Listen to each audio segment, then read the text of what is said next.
Hello everyone, আসসালামু আলাইকুম। Welcome back to my channel cooking recipes by Amena. আজ আমি আপনাদের তৈরি করে দেখাবো সবচেয়ে সহজ এবং মজাদার শোল মাছ রান্নার রেসিপি। প্রথমে আমি এখানে একটি আস্ত শোল মাছ পিস পিস করে কেটে সুন্দর করে ধুয়ে পরিষ্কার করে নিয়েছি।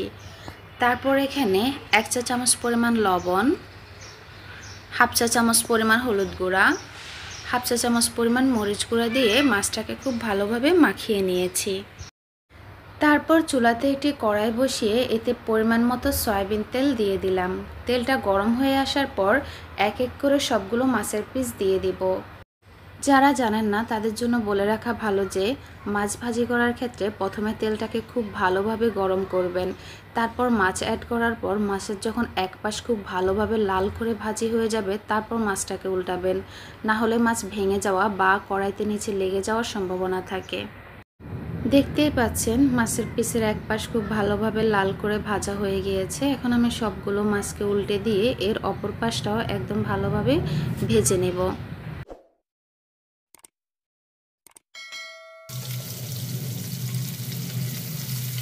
মাছের দুই পাশ খুব ভালোভাবে ভাজা হয়ে গিয়েছে। এ পর্যায়ে আমি মাছগুলোকে একটি প্লেটে উঠিয়ে নিচ্ছি।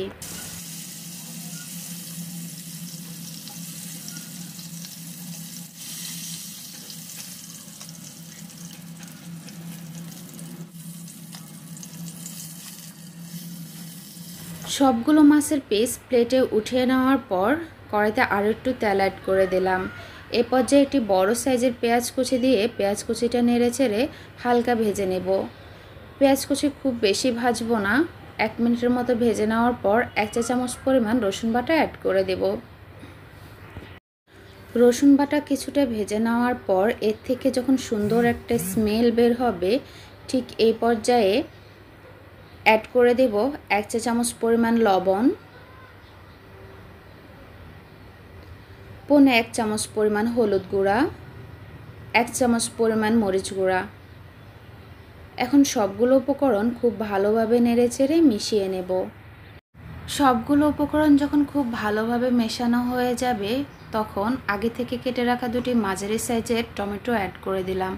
টমেটোটা মশলার সাথে খুব ভালোভাবে নেড়েচেড়ে মিশিয়ে নিচ্ছি যাতে মশলাটা খুব ভালোভাবে টমেটোর সাথে মিশে যায়। এখন 1 কাপ পরিমাণ পানি অ্যাড করে সবগুলো উপকরণ খুব ভালোভাবে নেড়েচেড়ে মিশিয়ে নিয়ে বলক আসা পর্যন্ত অপেক্ষা করব।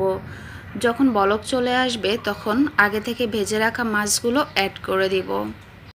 এখন আমি মাছের পিসগুলোকে খুব সুন্দর করে কড়াইতে সেট করে দিচ্ছি যাতে করে সম্পূর্ণ মাছের ভিতর লবণ তেল মশলাগুলো খুব ভালোভাবে অ্যাডজাস্ট হয়।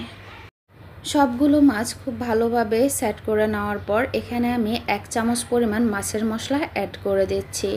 তারপর মাছগুলোকে আবারও নেড়েচেড়ে সুন্দর করে মশলার সাথে মিশিয়ে নিয়ে 10 মিনিট রান্না করে নেব।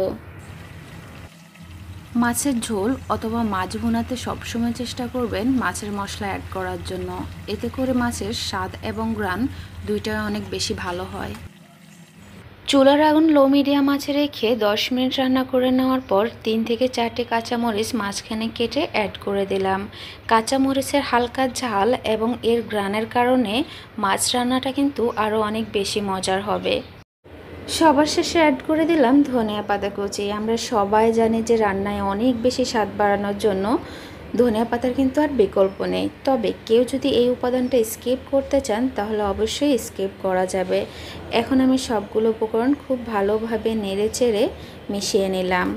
বাসায় যদি একবার আমার এই রেসিপিটি ফলো করে মাছ রান্না করেন আশা করি বাসার ছোট থেকে বড় সবাই অনেক বেশি পছন্দ করবে। তো এই ছিল আমার আজকের রেসিপি। আশা করি রেসিপিটি আপনাদের ভালো লাগবে।